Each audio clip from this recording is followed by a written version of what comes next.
Hi, everybody. I'm Sarah May. I think I only came on January of last year to the show and tell on waterproofing, and I had so much fun.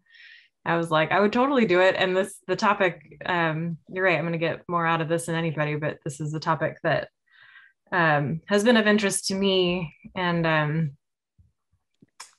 just because I really, specs are really important. I've worked here in my little bio, I've worked at firms small, medium, and large. I started at David Baker and Partners doing affordable housing, and then I did healthcare. Worked at HDR, which is a gigantic firm of 2,000 plus people, and then Perkins Eastman doing senior housing for a short time. And then I recently went back to a small firm called Taylor Lombardo, and I've been here for 5 years doing winery projects. And our office also does high-end residential. I just personally I only work on the wineries. And I've been wanting to go back into housing. So this year, so I just recently left Taylor Lombardo. So tomorrow's my last official day. And I got a job lined up at Van Meter Williams Pollack in San Francisco, BMWP, and they do housing. So I'll be going back to affordable housing, and they do some planning too. So part of this, I took like a chunk of time. I think I have a month off, and I really want to. I've been licensed for 10 years. I've been practicing for a while, since 2000.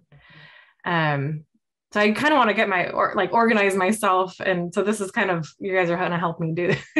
This is one of the topics I want to organize myself is what are I've done different specs, different ways. So that's kind of where you guys read the description. And anyway, so I guess, Donna, do we have time to go through everybody? And maybe you can just say who you are, what kind of work you work on, and if there's anything a sentence about something you want to get out of today. Do you want to start there? It might take a while, but. Too many the tricky part is that you don't know where you are in the list. I don't know if the screens, I see these little squares, 21 of them on my screen, and it's in a particular order, but I don't know. Maybe what I should do is just read it off of here. I'll just say a name and then you check in. Okay, so first of all, Sydney, who you are and what you want to say, if anything. It's going to be pretty quick for me. Hi, my name is Sydney Oakham. I'm the programs manager for AIA East Bay. So I'm kind of the point of contact other than Mike for most everything, manning the social media and gearing up for events and stuff. So yeah. Welcome. Josh, you're next. Unmute. I'm Josh Carden. I'm a structural engineer. I've been practicing for about 43 years. And my issue about specs is that everybody thinks of them as boilerplate, which means they don't read them. And I stress every time that comes up is that these are not boilerplate. These are written specifically for your project, and they're part of the permit documents and they're part of the contract documents. So the builder is obliged to follow them. That's my pet peeve. Wonderful. Barry. Exactly what Josh says. When I was young and inexperienced, a boilerplate was great. You could just paste them on in the old days. Then I realized that you actually have to read them, and they should be specific to the project. Anyway, I'm an architect practicing for 30 years here in Berkeley. And I think that custom specs that you actually read that pertain to the project specifically and not a lot of fluff are very, very, very nice to read. Nathan? Oh, yes. Well, I don't have anything particular to offer about specs. I've worked in 3 different states and many different firms, and specs I've seen specs change in my, over my career. And yes, I remember putting the sticky back specs on the sheets, and now everything we do is primarily in computers, and I think for the most part, much better organized and much more enforceable. Dan. Hi, I'm Dan Johnson. I work as a consultant, and we are writing mechanical, plumbing, and envelope specifications, trying to keep them concise, and for small residential projects where they're not often read by the contractors, there's usually no design at all. So we're always looking to improve our interaction with contractors. Inez. Hi, I'm Ines. I'm architect here in the East Bay, doing mostly residential work. And I guess my previous experience prior to going on my own was I worked at studios where the specs were like this book that was 3 inches thick. And then, you know, I did super high-end residential at Butler Arlington, which I don't think we actually had separate specs at all. You know, and then it's like, so working on my own, I try to like figure out what's like the appropriate thing for these smaller projects, right? It's not, I'm not going to have this 3-inch book for sure, you know, and then I like, you know, I've sort of made this sort of smaller format thing, but then they still don't read it. And so I don't know really what the right amount of information is. So I guess that's kind of my question for today. Chris. Chris Trujillo, architect in Danville, California. Do primarily residential custom and addition work. Similar to everybody else, produce a spec that's project specific, but I'm fearing that it's seldom read. But just here to kind of get a gauge on how everybody else does it. Kenny. Kenny Goodman. I work in residential and some small commercial. I do specs 2 ways. I guess I have 2 different specs. One is the one that maybe everybody's talking about, whereas the building spec that talks about generally how things go together. But I also do a finish specification where I identify every light fixture, every piece of trim, every paint color, every finish, every hardware in the house or commercial space that I work in. And that becomes a lot more, obviously very specific to every project and a lot more intense. But I'm interested to hear what other people are doing. John. So I'm John Kerr, and I'm with the Moen Faucet Company. And I think it's interesting seeing the different ways that specifications are done. Oftentimes I get involved either suggesting to people the way it should be written, and then sometimes coming back and saying, it's great that you wrote a specification a certain way, but those products don't exist anymore. And let's figure out a way to update the specifications. And so those are always, or sometimes they're easy discussions, and sometimes they're a little more challenging. Thank you. Kirsten. Hi, I'm Kirsten. I'm an architect in Oakland, do residential work. Recently started my own firm a few years back. I use what people call the boilerplate thing that I put in the drawings and then modify an update per project. And then I have a separate thing that I call schedules that has, you know, different categories: windows, doors, plumbing, appliances, finishes. And I found that I can't get any help with any of this. So this is something I have to do all on my own, and it's very specific to the projects. And that's where kind of, I feel like my liability is in there also. And then I think a lot of project specific things go straight on the drawings in the details. And notes on the sheets just specific to specific construction conditions. Thanks. Ali. Hi, thanks. Ali Rafitari. I've been working for City of Oakland for almost 4 years. So I'm in exiting process right now. But I've been doing also mostly residential small projects. So what to me is very interesting is the reality that in many cases, especially small projects, as Dan said, or many others said, the relationship between the owner, contractor, and architect sometimes plays a very more important role or a crucial role than having those specs. But what I question myself always is, what if things go wrong and something happens? We have talked about liability and things like that. So what is the correct way? So to have a balance between having an extensive sort of specs, but also keeping the good relationship and having the successful design and outcome at the end.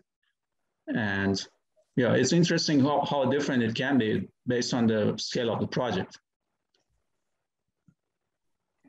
Thanks. Don Richards.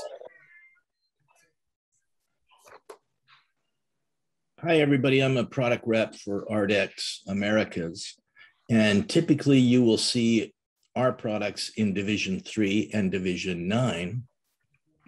And I typically will follow BSD, SpecLink, and Master Spec,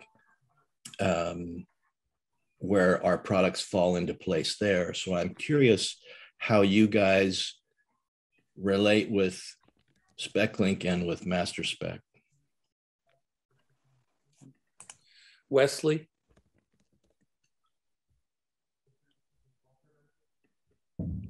Okay, we'll go on to Young Lan.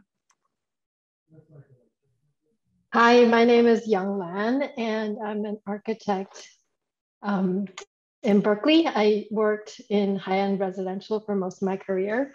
And in that context, it was more about how things look and what the material selection was rather than performances.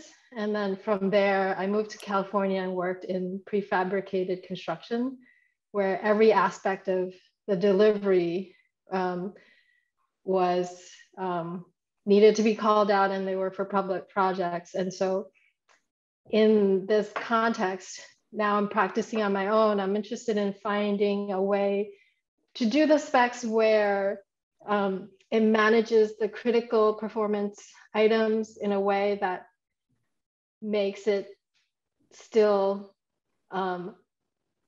maintain my reasonable construction costs.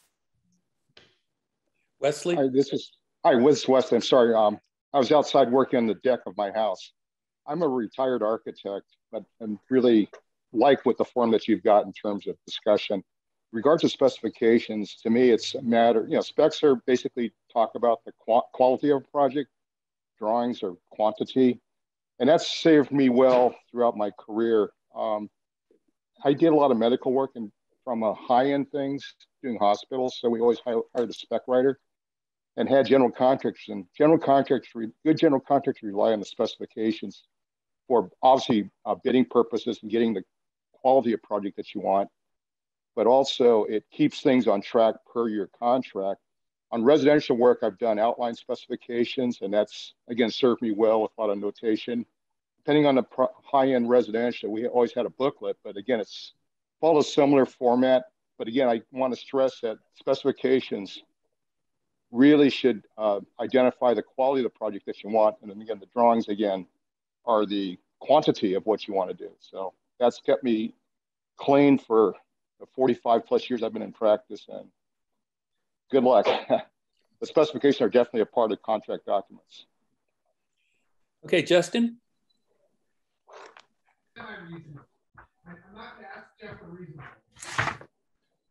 Justin? Okay, we'll go on to Howard. Howard Bletcher. I'm an architect working mostly on 1 and 2 family residential, some small commercial, and occasional multifamily. And I'm interested to hear people's experience with making specifications as useful and relatable as possible. I think that might be part of the problem why they're ignored if contractors don't see them as useful to their process. And hearing what people's experiences are for specifications, that would be appropriate for the types of projects I work on. Rachel? Oh, hi, I'm Rachel, architect in Berkeley.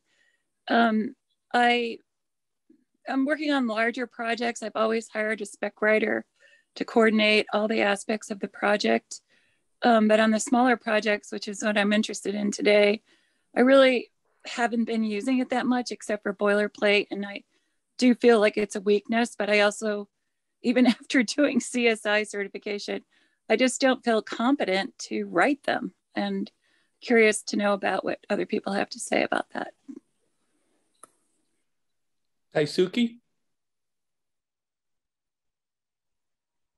Okay, we'll go on to Rebecca.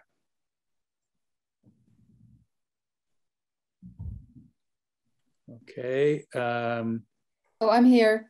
Oh, there you are. Yeah, you know, I guess I would just be reiterating a lot of what Ali and Kirsten were saying, that, you know, I've been doing small residential projects for, I don't know, 20, 25 years. And seldom do I get the sense that the contractors read the specs. And actually the only time I think it's, you know, really come up was years ago when I was working in Manhattan, and the contractor used a thicker plastic laminate on some cabinets so that the black edge showed, and we were actually able to go back to the spec and show that that was too thick, and that's why we were having this problem. But I'm certainly interested in tightening up my boilerplate specs and seeing if there's a logical way to do it. But you know, I do the same thing. I just get more specific in the notations, and it's pretty standard. Almost everything's standard for my specs. Mercedes, we're just going around and introducing ourselves and whatever comes out. Unmute. That would help. Hi, everyone. Mercedes Corbell. I run an architectural studio in Oakland called Studio Saha, a residential, some commercial. And right now I'm in Los Angeles visiting family and working remotely. Kyra. Then we'll go to you. That's YU. Not you, you. Okay, Susanna.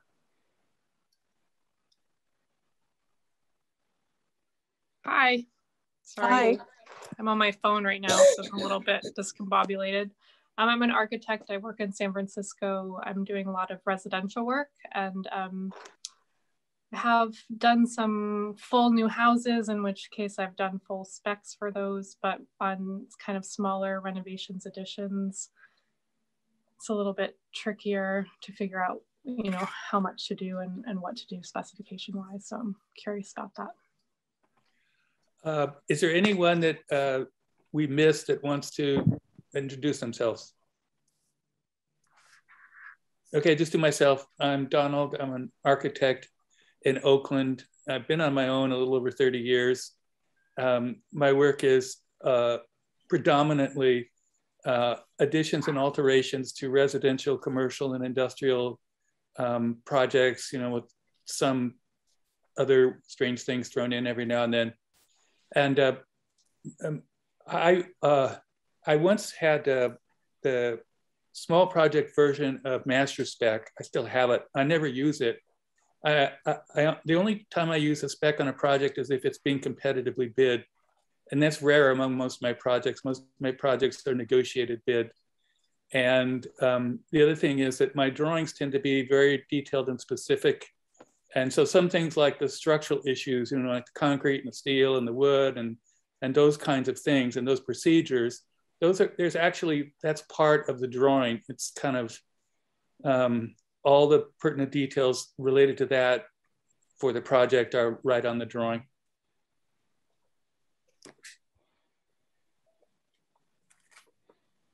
Great. Wow, thank you. Thank you, Donald. That was for going through everybody, and I'm impressed with everybody, your ability to keep it short so we get through everyone too. Very helpful.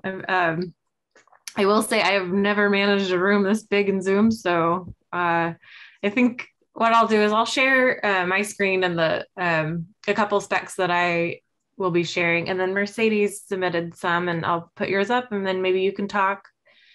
And then we could just let the discussion go from there. I think if we could try to use the raise your hand, feature, maybe that might help organize things. And then if it dies down, I have even more questions, and I have a few more things to share, but I'll start with them.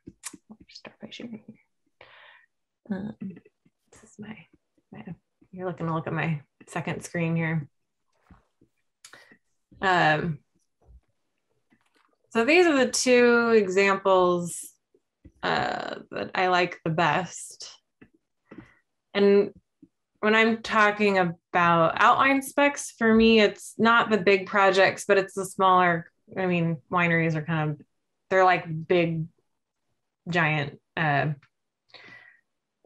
high-end residential houses where you make wine. So they're sort of in the high-end residential category to me, but where I usually need an outline spec at first is like, we're halfway done with the drawings and they want to price things. And then they're like, well, you didn't detail the windows yet, but like, what are the windows going to be? And so that's kind of where these two documents, this one was at years and years, 2009 at David Baker's. He did a cottage in his backyard. And this is the outline spec we did for that, which I really liked the format of just like, okay, these are the things that we know we've decided, we've talked about it.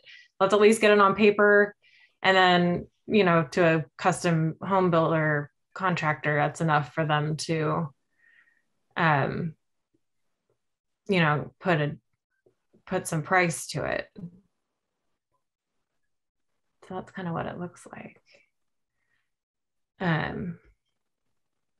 So Sarah May, you're not so much telling people how to do things, you're telling people what to put in. Yes. Yeah. And that's where I guess I'm like, on these high-end projects, you're kind of overlapping schedules, you're like, I don't know if it's an outline spec, but it's pretty far from a 3-part spec. So this is just another format of that. Yeah. What else did I want to share? A quick question. Oh, yeah, go for it, please. Okay, I forgot the hand thing. No, actually, maybe I don't like it. Okay. All right, thank you. So these two specs are for different projects that you're showing us that are on the screen. Yeah. Obviously, and then what's the scale difference or the choices difference, or the scale difference? You mean in other words, like project scale, and then why? Maybe that answers the question of why you use, because they both look like outline specs to me. Are they both outline or to your? Yeah. I mean, to me, this is like kind of the same two. I don't know why I'm showing two. Just really. Two different. It's okay. Just wondering if we should be noticing. Oh, and this one I decided to do it this way, or something like that. No, it's more like two. It's kind of the same thing. Okay. One's a smaller project, one's a bigger project, but the format of like, I kind of kept the divisions. Yes. And then we're just like listing stuff that we know that we've decided on. And what stage were each of the, like one of them was at the like DD pricing, or was it which stage of the project? Yeah, these are both like DD. Okay. Mid DD pricing. Cool. Yeah. And we never updated. And then this was it. Like we did the drawings, and then, maybe we had, I think on Bergman, on this winery project, we had a really detailed price, the cost estimate from the contractor. So after that, we kind of looked at what the contractor had selected and looked at his documentation, but not anything after that. And then I guess this is another one that I wanted to share just because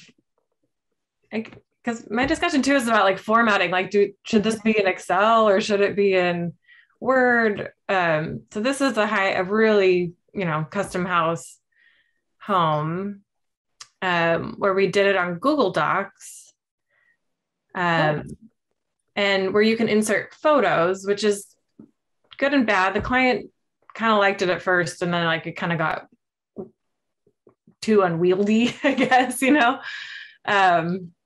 But you can put pictures and then links to things. And this again, all right, it's more of like a schedule than a spec, but since it covers things like plumbing. And I like this format as a way of keeping track of things, because you can really start, like, it seems easier to like, you could take it from project to project, or like we could add this, like we tried to have a whole, like the office specs, you could add this to the office Google Doc. And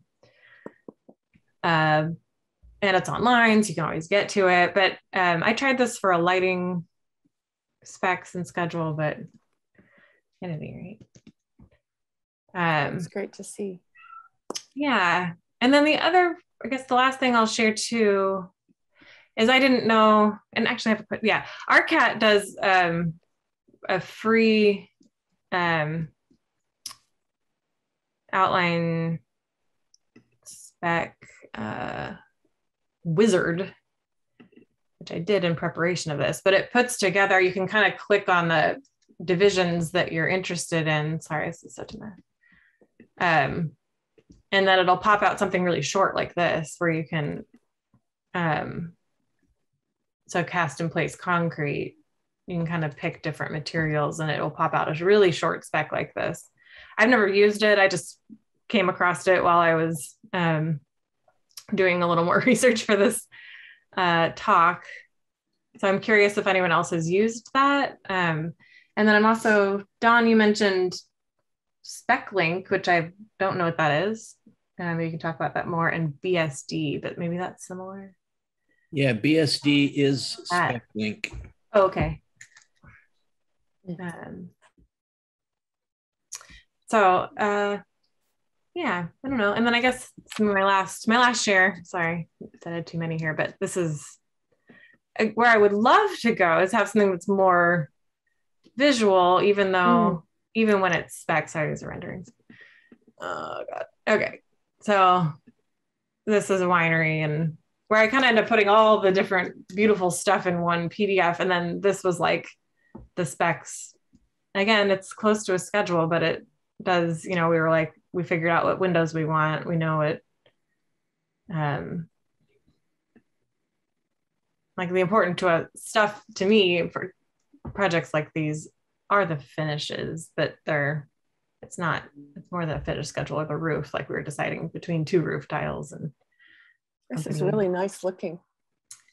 And this is the kind of thing I enjoy spending time on. So that's my other, like, you know, like I don't look forward to preparing specifications, although I love them and I love it when they work and they're, when they give the information, everyone uses them. But I would much rather be working on something that's pretty. So kind of like finding a way to kind of combine those in a way. I imagine that using a spec like this, I'm going back and forth between what I see here and the location that it applies to on the drawing. Have you ever thought about sort of making this information more directly expressed on the drawings so that you see the things together and at once? Yeah, like that would be lovely if I and nowadays it seems partly, you know, I guess we all have gone through this now with COVID. We're all doing our submittals digitally via PDF, which is a color environment. And that's how people are viewing the drawings. They're not really printing them out very much anymore either. So it seems to me that that method of submittal is going to become more or less customary for those who want it. Yeah. Oh gosh, sorry. I see a hand and it's me. Can't see your name. Oh, Rebecca. Thanks. Hi, you know, I'm just interested in what somebody just said about putting sort of the images combined with the drawings, because I did that recently, and it was a landscape plan, really. It was a garden, and I thought I'd come up with that myself, kind of, but it really gave, the client was able to confirm that that was what they wanted. And this was for DD, you know, but it gave the contractor and myself and the client a good place to, you know, we could look at an image and just say, well, that's what we had in mind, you know, or change it this way. So it was very direct. It was all on, you know, the sheets. Of the drawing sheets. Right. Instead of having, you know, having to go back and forth. Right. At this point, when you're dealing with such detail, obviously it works, but you know, when you're more general, it could be a way to go. Right. And I mean, what you're seeing here is kind of the end of the project. Like in the beginning when we didn't, like, I guess with my light schedules, I've been trying to do that too, where I'm like, well, I know it's a down light, so I don't have a photo of, or I know it's a pendant and it's going to be this big, not this big. And so I guess, I guess like on my lighting plan, I've done something like that, where it's like, the lighting schedule will have it won't have a spec for the light yet because I haven't picked one out, but I know like this is going to be a big one. This is going to be a boring one. This is going to be a cheap one. This one's going to be a really fancy one. And I'm like, right. And that's a presentation that I give to the client, but it'd be nice, right? Like, right. With everything digital, like, could that be, even that presentation document becomes your drawing, and you're not doing two different things. All right. Mercedes. Yeah, I was just going to say that as much as I like the idea of material specs and the drawings being part of the same physical or digital, whatever, set, I find that the spec is often changed. I mean, maybe the majority of it stays the same, but little things or sometimes big things are changing. And I don't want to mix and match between a version of the spec and the drawings and try and like keep reissuing things and keep track. That's like a total nightmare to me. I can't do it. But actually what comes to my mind is the idea of doing it during DD before it's been issued for permit or bid. You know, the drawings still have a date and that we're still getting estimates always during construction or during design. And then letting that kind of live there at that time and then segregating them out later, at least the client and the contractor. I think that could be a combination approach that could work. Yeah. Well, now, I can't see the names now. So who else has, this gentleman with your hand up? I did. So I had two kind of comments and questions. It looks like on your general spec that most of that information is or are items that would normally be included just in the construction documents. Right on the plans. This one, this original one here. Because other than that, almost everything is extremely generic. And then on your specification for materials, it still looks like they're kind of just pictures with ideas. Where I've found the contractors ask of us, when we do a finished spec, if we do a faucet, we identify the manufacturer, the faucet, by all the model numbers, all the codes, all the rough valves, all the finishes. So it's a lot more elaborate, but they tend to be able to take that spec right to their supply house and get a price for it. If I tell them I want a downlight, and I don't give them a 30-digit code for it, they call back and say, what do you want? So we're very specific as to exactly what we're trying to do. And the pictures, I think, are really lovely for the client, but for the actual contractor or subcontractors, I don't think that they do that much. And obviously, if you're doing a whole big project, I think that might be a little bit cumbersome to try and add to the actual drawings. Mm-hmm. What kind of work do you do, or are you thinking about when you're talking about these things? Custom homes. Custom homes. Yeah. Remodels and additions.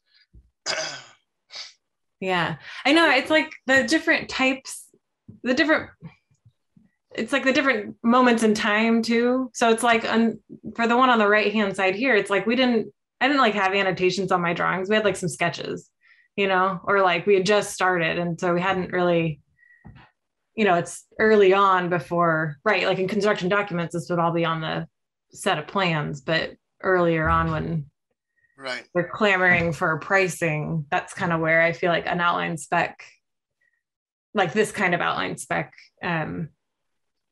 is reflecting. And then Well, yeah. I do that very detailed spec on whether it's a new 10,000 square foot house or it's a kitchen remodel. When do you do it? Like in the when do you? Where I'm always thinking about what those finishes are going to be as we're designing from the very beginning. But before anything is ever bid or let to a contractor, other than a preliminary bid, they have the full finished spec done. And that's part of the service that I sell to my clients, is that we're not going to do it without that. You know, we're going to make sure that you have every single item selected. And that makes it so that when we get bids, we have no allowances in our bids. Everything is actually finite, and items get ordered on time and delivered hopefully a little bit early. And then there's no change in costs other than things that the owner might change or unknowns. Uh-huh. All right. How Mercedes, do you want to share yours now? Sure. And go back to the maybe question? I'll open up the Excel version instead of the PDFs that I sent, because I wasn't sure what time I was going to get back. So. Oh, okay. I can have you share your screen. Yeah. Is that okay? Of course. I think so. If it works for you. I'm not. All right. Yeah. Let's see if we can let me get this doc opened. And then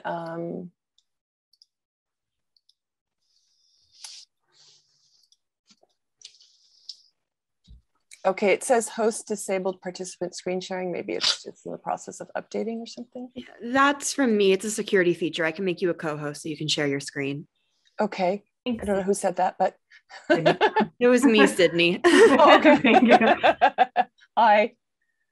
Okay, still waiting. All right. Okay, got it. Be good now. Great.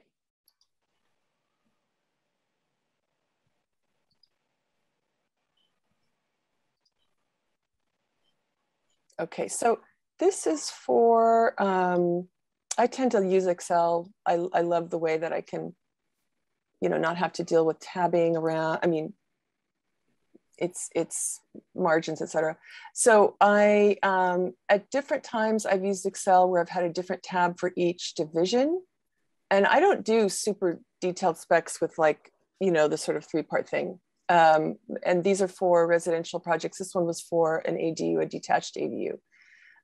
In the end, this particular contractor had been mainly working on, or largely working on, commercial projects. And so she was really used to a more formal process and was constantly asking me for clarifications of things that I already thought were clear. So it was very interesting. And it was really, so this spec actually, I kind of revised and documented as we went, because it was sort of how it needed to happen with her style and her pricing updates. Anyway, so this is just, if you don't mind, I'll just scroll through. It's about 14 pages. I did in this one start to list the versions of the drawings and the schedules as they would evolve. This is for my own sake, but then hopefully we had a shared document, we being the contractor and I. Mm-hmm. Drawings, we had SKs during construction, that's listing those. Those I added after the original spec was done during design development for pricing, and then updated for final bid.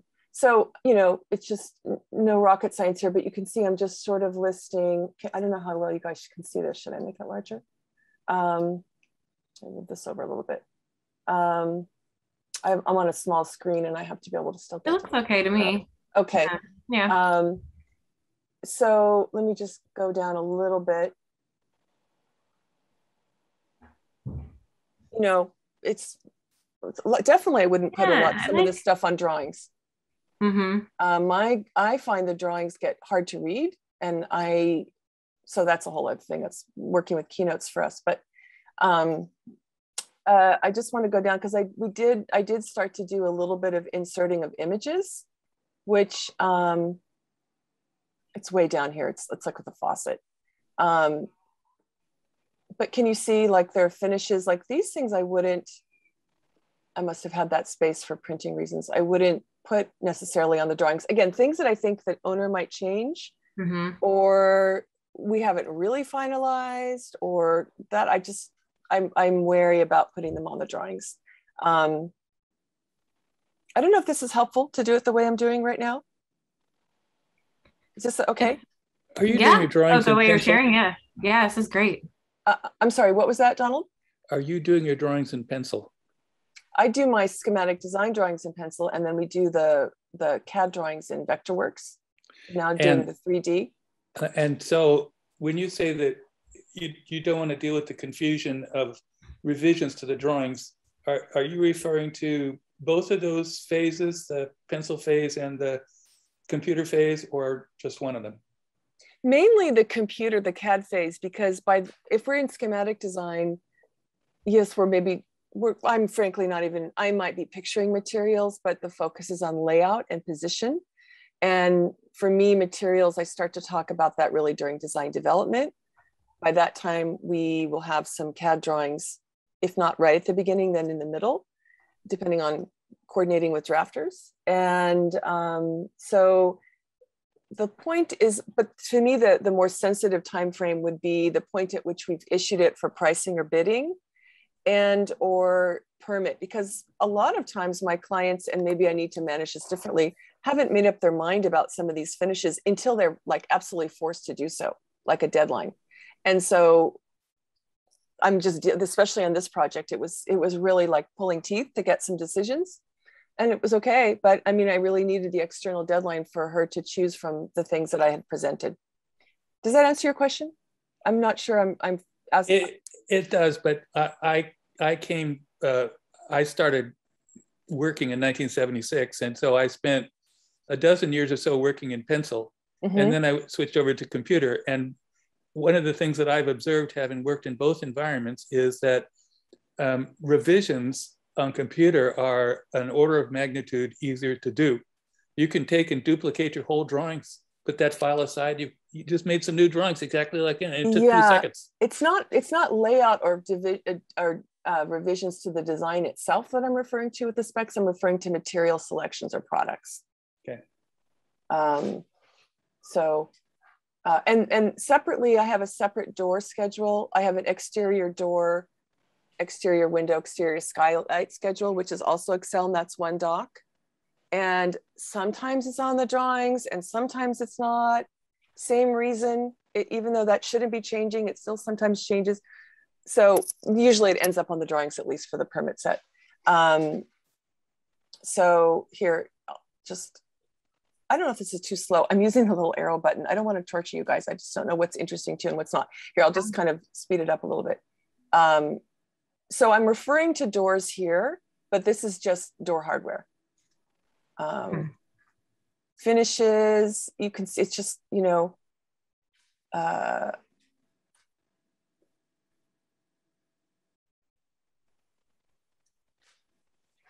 flooring. That changed because actually they didn't have they didn't have the flooring we specified that she said they had. I don't blame her. There was just some supply thing, but that was during construction. I have a separate lighting spec, which has a schedule and then a bunch of tear sheets. I often work with a lighting designer, York Kennedy, who's fantastic. And so he does that. So that's a separate doc, but it gets packaged together. Okay, we're getting to the end here. And this is, so you can see I divide it by division, but that's the end of the story. I don't put any sort of sub numbers. And I have to say, I'm using the old division 1 through 16. I noticed you've graduated to the new one, and I'm like, I have to do that, but I haven't. Oh, that's funny. That was a while ago, wasn't it? Yeah, it was so long ago. I'm just being a Luddite. Like, I can't stand this stuff anyway. And like, oh my God, I have to graduate to that new one though. Wow. Young Lan, do you have a question or comment? Hi, yes, thank you. Sorry. I have a question for Kenny who shared, and also if anybody wants to share their answer as well. So Kenny, can you use these 2 examples? Let's say you have a project and in your specs, how do you call out, let's say, a standing seam metal roof and a cavity insulation? Do you go down to the brand and the specific line of product? No, I do it. I do that in two places. So if I have a standing seam metal roof, I try not to put much more on the drawings than I need to that might get me in trouble with the building department. So I may say standing seam metal roof, and I'll put the underlayment and basically, just as much information as I need. On the finished spec, I'll actually specify everything and every detail that I can possibly imagine the builder might require for that standing seam metal roof. Is that a generic? That's not shown to the building department, but it's certainly shown to everybody that's working on the project. So the contractor using your specs to price it, are they pricing a specific line and brand? And then what happens when you need to value engineer? Do you just do that for every line item? We do that for every line item. And the idea is that all of that pricing is done before any construction starts. So that's different than we've found in a lot of residential work where people are picking things out on the fly. And they tend to pick out really nice materials at the beginning of the project. Then towards the end, they're scrambling at Home Depot and they end up with a bunch of crap. So if everything is specified ahead of time and the bid is a finite bid without allowances, the clients know exactly what it's going to cost. And if we need to value engineer, we do it right up front. I see. And so a follow-up would be, Kenny, does that mean you have a very good pulse on how much that standing seam metal roof actually costs? And do you like, how many different options of standing seams are in your kind of language of materials that you would choose from? Like, how involved are you with those numbers? Well, I tend to contact the reps for that, or the builder for his experience with which company he's used that's been cost effective. And then we look at the actual different styles and whether it's got a nice tall rib, or it's a hidden clip, or it's exposed fasteners. We'll find out what the differences in costs are and factor that into the project. Now, I have had projects where we've specified standing seam metal roofs and they were significantly higher than the overall budget allowed. We had to go back to a comp roof. So it's not that everything that we select up front is in granite. Things change. So when you pitch your spec as part of your services to your clients, you should include and allot for the time you're spending also on kind of that general cost estimating that you're doing for them. Well, I basically charge hourly for the specs.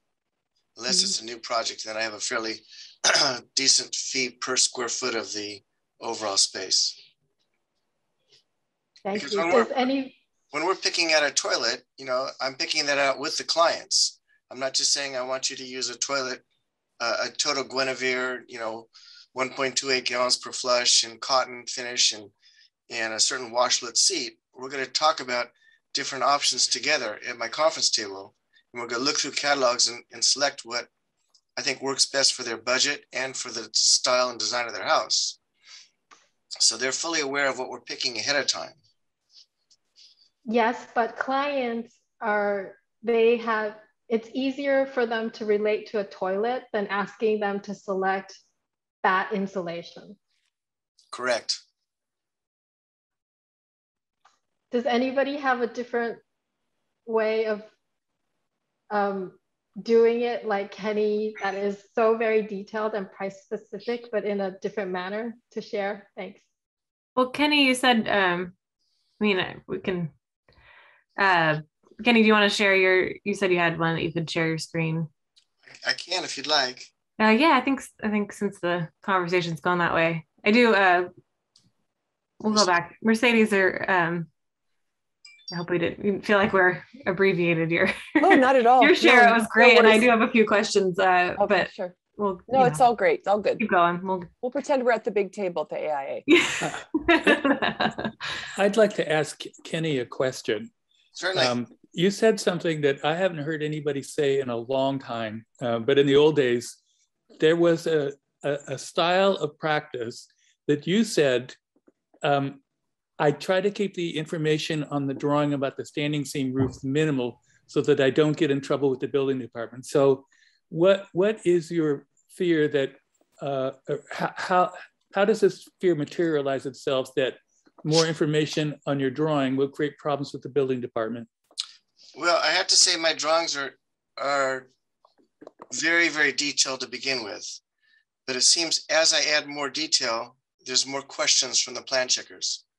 And possibly because they're not used to looking at things with as much detail, or they just are perplexed and they want to know, more information. I often will I draw all the cabinets, design all the interior cabinetry. And I often don't include those as part of the plan check submission, because I don't think that the plan checkers need to look at, all the cabinetry, nor, and it also keeps the cost for the plan check and permit fees a little bit down. If they see that, that's really elaborate stuff, they're going to challenge that contractor's estimate for construction, which is always lowballed, to keep the plan check and permit fees lower. I don't know if that answers your question, but. Yeah, that's good. Thank you, Kenny. So Sarah, I was trying to share it, but I don't have access to do that.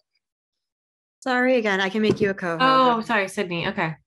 Sydney has to make you a host. Okay. I'll ask my question for Mercedes in the meantime. I guess, sure. Do you use that document?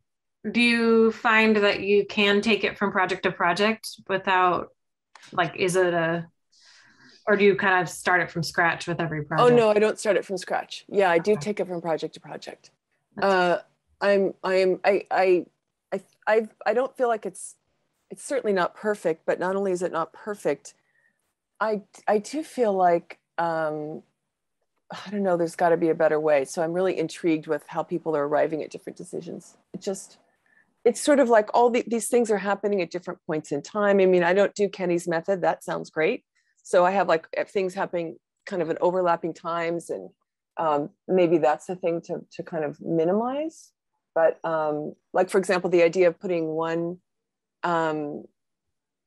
page or one tab per division, because I also think of what would be easier for the contractors, just as sort of a workflow, like what would be elegant. I'm so interested in what would be elegant, not only visually, although that's great too.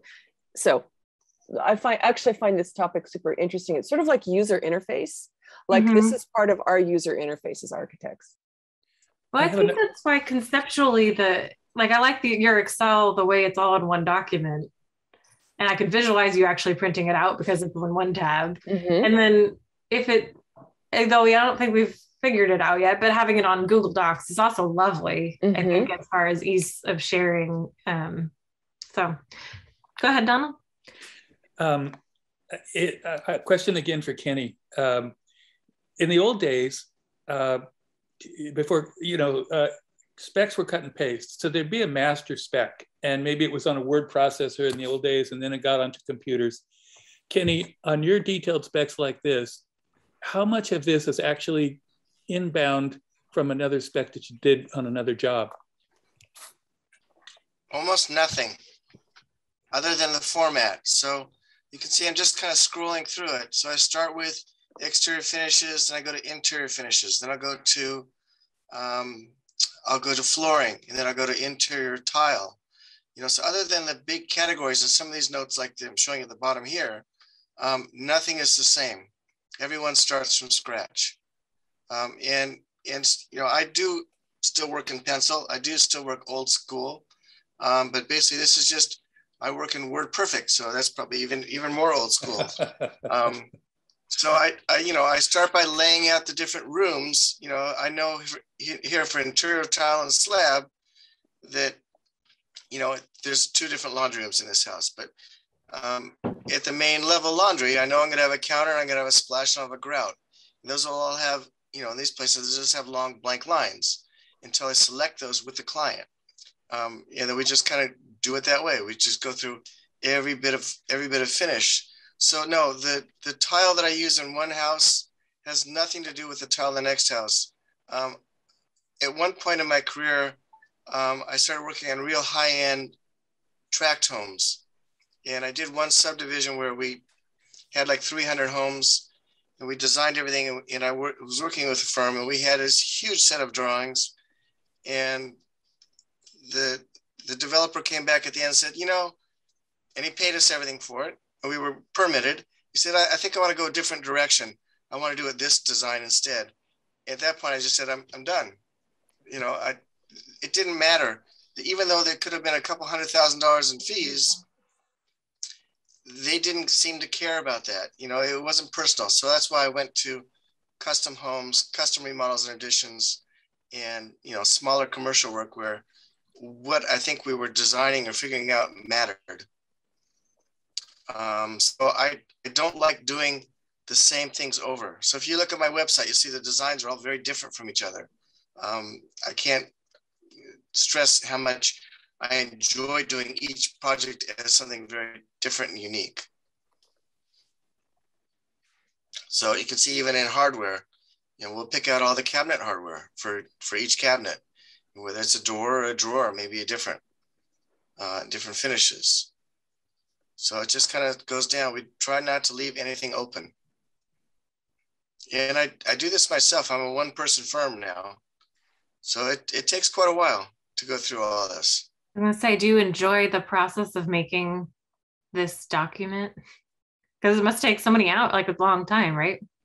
It takes quite a long time, but I also know, you know, one of the reasons I started doing this is at one time, very early in my career, I worked for a commercial interiors firm where they did it routinely because that's what they did. And I had moved up from Southern California and Northern California. I had done some custom homes and we didn't do specs, and they hired decorators. And I found that the decorators just kind of destroyed, or they did something totally different in vision from the interior to what I had imagined this architecture to be. And I said, well, I kind of know a little bit about what I'm doing. Why don't I just do this myself and shortcut that? And I found that I get much more consistent designs that way. So the insides and the outsides all work together. It's kind of going to those designer showcase homes where every designer has a totally different idea and they're so disjointed, you know, it becomes a little bit crazy. I really like this. This is so usable even by the owner. I mean, they could, I'm sure there would be parts they'll skip through, but there's really nothing in like here a that the owner doesn't schedule. like. Yeah. And one thing that's very interesting is I'll have clients come back to me 10 years later and say, Kenny, the light in my master's sitting area broke. How do I replace the you know, fixture? What is it? Who made it? And we go and we say, oh, it was made by Brass Light Gallery. It was this model, and it had this sort of glass bowl on it. And we can call them up and see if they still make it, or they misplaced their paint color. Well, it's all here, so they have that forever. Do you do presentations like do you go from, for instance, the lighting? Do you go from showing them the physical light fixtures or a showroom to the spec, or is there anything? Do you ever show them pictures of light fixtures? So I have part of my office is a pretty extensive library of catalogs, and I'm finding this a little bit more difficult to maintain lately because so many vendors are saying, well, we're not doing any sort of paper anymore. Yeah. So we basically pick all this out either with a physical sample that I have in my office or a catalog. And I've got, you know, I have hundreds of lighting catalogs. And the idea is that I say, well, if you go to a plumbing store, they're going to sell you brands X, Y, and Z, and then N, Y, and O, they're going to basically say those aren't any good because they don't sell them. And what I tell my clients is that I will look at everybody's manufacturer, you know, and we're going to pick the best for your budget and for your design. And it doesn't matter because I'm not buying it.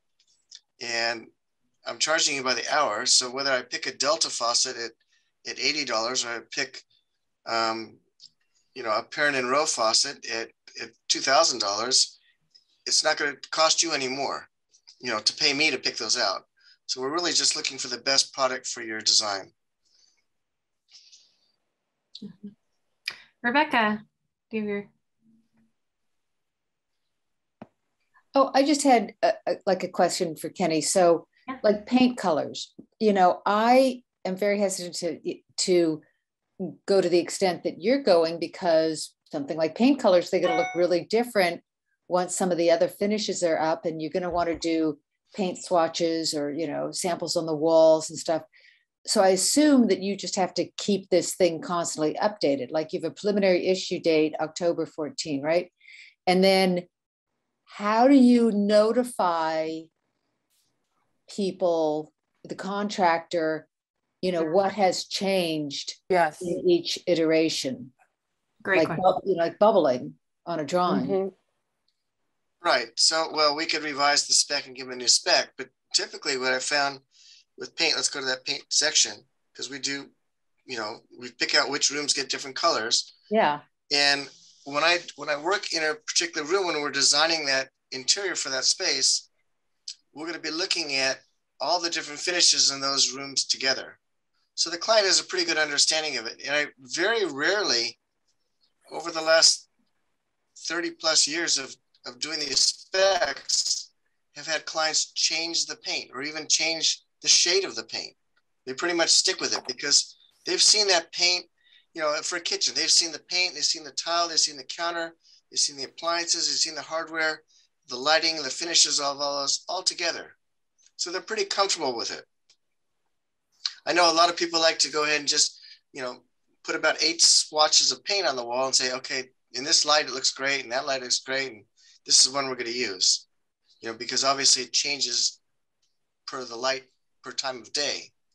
Mm-hmm. But I haven't had that problem.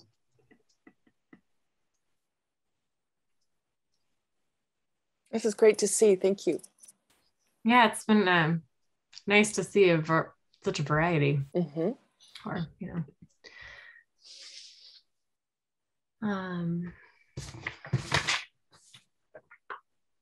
Any other thoughts, questions, ideas from anybody?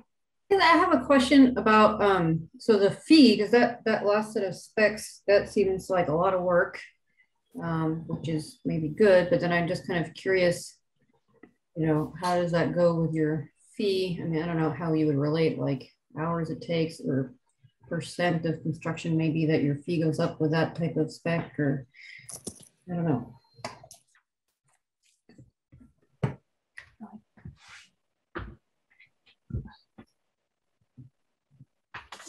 So when I do fees for finished specs, it's typically hourly. So it's just however many hours I spend is my hourly rate. I've always been a little bit against percentage of construction cost because, again, when I pick out that Delta faucet versus, you know, a really expensive one, you know, I can pick out a faucet for $60. I can pick out a faucet for $6,000. They both get water in the sink. But if I pick out the $6,000 one, I'm making a lot more money on it. And I never found that really fair to the client. So that's one of the reasons I do it hourly, and that's one of the reasons I'll do it or as a fixed fee, what I expect that overall project might need. Sure. I guess my question has to do with like, how do you prepare the client psychologically for how much work that might take? Like what do you have some range of what that ends up taking of, you know, like,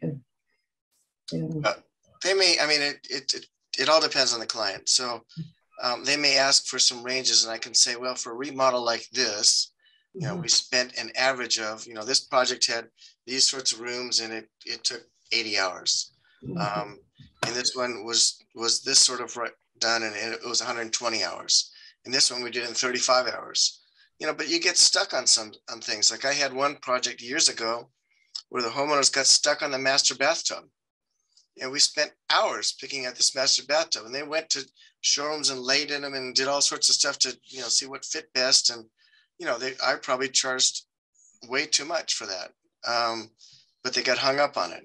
And other things, I can go ahead and present a whole bunch of options and they'll say, that's fantastic. That's great. And in my being able to select those quickly for them, save them hundreds of hours of running around trying to do it themselves or with a decorator.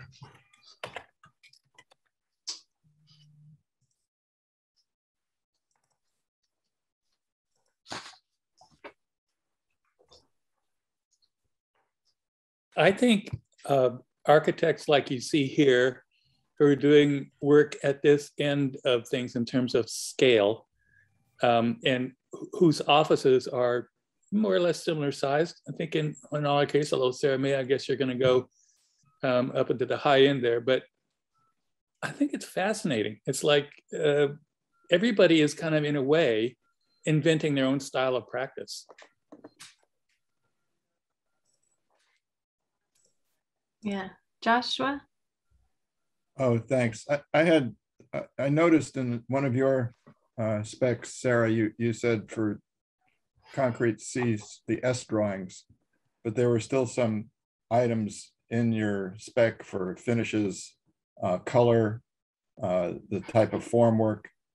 So is there a coordination between your architectural specs regarding concrete and the structural specs, and who's minding the store with regard to the structural specs? Well, for mine in particular, it gets coordinated in construction documents. So in the final submission of the plans and construction documents, all the specs are however they'd be in the structural specs, either on their plans or if they submitted, or if they did their own specs separately. But another thing I saw in one of your other specs, I think it was, where you said the formwork was being provided by the owner. The form boards were provided by the owner. Why was that? Exterior board from concrete formwork to be 6x wood planks. I don't know that's quite correct. Oh, provide a mock-up for client. No, it was, I saw that made sense, but no, there was one where the boards themselves were provided by the owner. Oh, was that on David Baker's? Maybe that was his. I figures David would do that, yeah. Let me check. That would explain why I don't remember it. Yeah, so long ago. He had some 2x12s he wanted to use for his formwork. Interesting. I don't remember. I know I wasn't. Yeah.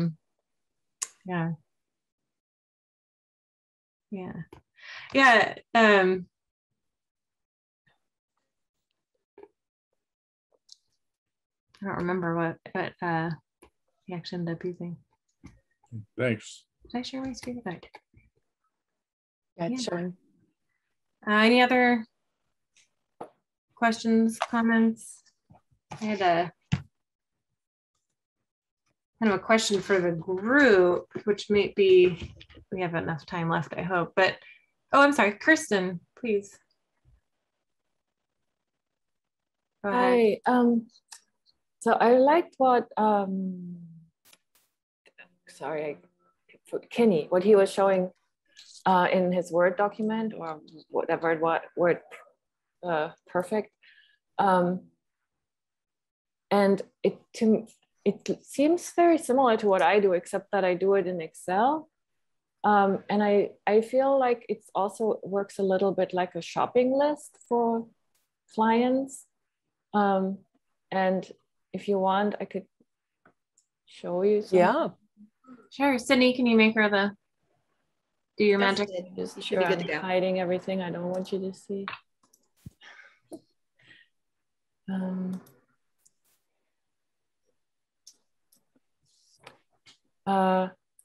Can you see? Mm-hmm. Yeah. That's a window schedule. So I guess that's pretty similar what everybody does. And then I do something similar for appliances.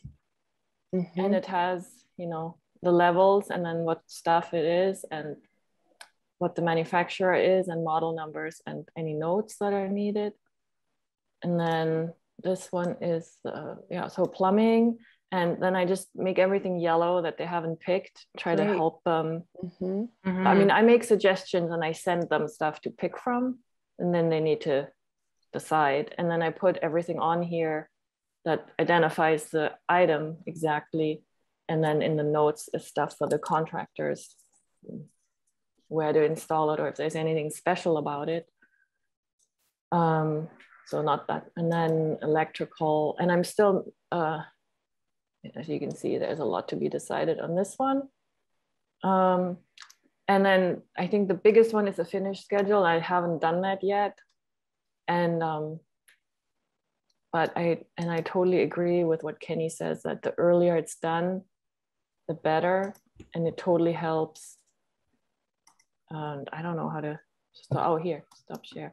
It totally helps to have this stuff specified. It's a bit also, I mean, it's a real working document for everybody, and it helps not to forget anything. So things that are, on the drawings, you kind of have to look around, but with this list, you can just kind of go by topic through and make sure that you have everything on there. That's how I look at it. And I don't, I charge just hourly for stuff in general.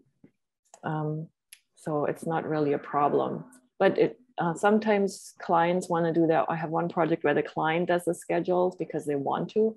It's very confusing because I end up not knowing what they just picked, but I can't control that part. It's like their creative endeavor. So thanks. Oh, thank you. That's great. Rebecca? Yeah, I just wanted to say something else, throw out something else. May have been somebody else's comment, but when I start out at the very, very beginning and I'm getting, just setting up DD documents, sometimes I'll arrange my spreadsheet by room as opposed to like all the cabinetry together. And I explain to the client, that, I'm doing this, eventually it'll go into CSI format, but, for a client to look at, that's a good idea. Document, it's like, well, you go in the countertops you're going to see here, and the cabinets here, and the lighting's here, and the tiles here, and they can't do that. That doesn't serve them well. So sometimes there's this whole rejiggering of the spreadsheet that's a little, mind bending, but I find that for the clients, they really appreciate that because they just, if they're looking at a standard submittal from a contractor and it's all broken down, they're like, I don't know, how much is it going to cost me? Where are the pieces for this bathroom? If I want to get rid of this entire bathroom, what am I supposed to do? Go through this and add these 20 lines to get, just. So I'm wondering, a great idea. But I'm curious how other people handle that. Just one little quick tip, if you might do this already, but if you use Excel in the sort function and you did a column that let you, like maybe you just put cabinet or cab and then copy that next to any line that relates to the cabinets in the whole spec, it can be hidden. And then later data sort by that column, then everything would go back together to cabinets. So there's probably a fast way to do that too. Yeah, and that's where my mind went with that too. Is that's the fun of Excel. You could actually do it. You could have two different windows too, and ones where it's sorted by room and pulls from the same data, but like a pivot table kind of thing. Yeah. Okay. So if you get sophisticated, yeah. The other thing I've been looking at learning lately too, which is another topic, is you can pull from Excel and then it populates like an InDesign document. So you could, it pushes kind of, but so you could have so in theory, you could have a template in InDesign that's one page that has maybe a picture and a title, blah, blah, blah. And then you can push all the information from Excel onto sheets, individual sheets, and they could look differently and have nice. Just I don't know how that. It's not. Thank you for that. A very far departure from what Kenny does, but that's the kind of might be useful for some things too. Like in healthcare, we used to do room by room templates for each room, and then pulling that back into Excel was useful. Kenny, you had your hand up. Go ahead. Yeah, so one thing that I've done for clients that aren't quite sure if they want to pay to have this all done is I say, okay, why don't I do the outline and I'll identify all the items that need to be specified. And then you can try and pick out what you want. Let me know. I'll put them in and I'll type them in for you, which is pretty quick. And the ones that you still need help with, you know, we'll go ahead and pick those out together. And I find that we end up, when I do that, they end up picking out very little themselves because they realize that first they see the document and say, oh my God, there's like a million things here we got to pick out. And I said, well, you probably don't want your builder to pick those out for you, do you?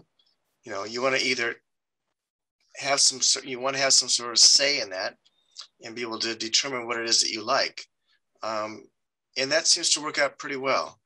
So that's another option, I think, for people is to, you know, lay that all out. They see what has to be done, and then they can, you know, use you as they need to. Yeah. Gives them a good idea of how much work it is. Exactly. Goes back to Inez's question of how you, right, yeah. Well, this is good. We're about at time. I wrote down a lot of words here. Like it's a spec, boilerplate specs, specs that are specific to your project, where it's a schedule and where it's a shopping list. It's like all of these things. Anyway, anyone else have anything final to share? It's also a contract document. A contract document. Oh, and the quantity plan drawings showing the quantity and the specs showing the quality. I liked how someone put that in the beginning. Well, thank you guys so much. This was wonderful. Thanks for thank you. Yeah, thank you. Really kind of, I don't know why I'm so shocked that there's so much interest, but you know, it isn't, yeah, glad to be in good company. Thank you, Sarah May, Yeah. and everyone Thank else you, who Sarah. shared today. Thank you. Yeah, thank you. And thanks, Donald. Just a little Thanks, shout Donald. out for next month. We're going to do a tour of John Lewis's house with Jerry Holan is setting that up, and it probably will be in the evening, not at lunchtime, but anyway, look for an announcement about that. Thanks. Okay, thank you. Thank you all. Bye. Thank you. Bye. Right.